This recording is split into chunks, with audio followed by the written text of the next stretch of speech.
Латын әліпбиінің жетілдірілген нұсқасы тіл мамандары мен ғалымдардың назарына ұсынылды. Латын негізді әліпбидің қазақ жазуында болғандығы жайлы тарихымызда белгілі.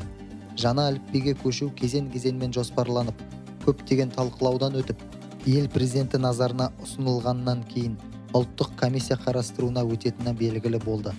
Аудандық мұрағатқа оқыту орталығы оқытушылары латын негізді әліпбимен жазылған құжаттармен танысуға барған болатын.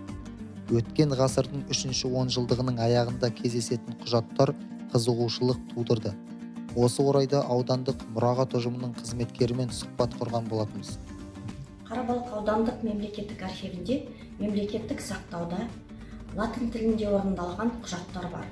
Бұл құжаттар станционный ауылдық кеңесінің 30-шы жылдары орындалған ауыл шаруашылық кітаптары және аудандық білім бөлімінің бұйрықтары. Бұлар да 30-шы жылдары орындалған, 38-39-шы жылдары. Және аудандық Қызыл ту газетінің бұйрықтары. Бұл бұйрықтар 38-39 жылы орындалған. Бұл құжаттардың маңызы өте зор. Мемлекеттік сақтауда қағаз неше жыл сақталады? Жылдар бұл мемлекеттік сақтауда болып табылады. Құжаттарда кездесетін латын әліпбиіндегі жазулар оңайшылықпен оқытылатынын атаған жөн. Аталмыш құжаттар әліпбидің еркін қолданыста болып, іс жүргізу тілінде қиындық тудырмайтынын растайды.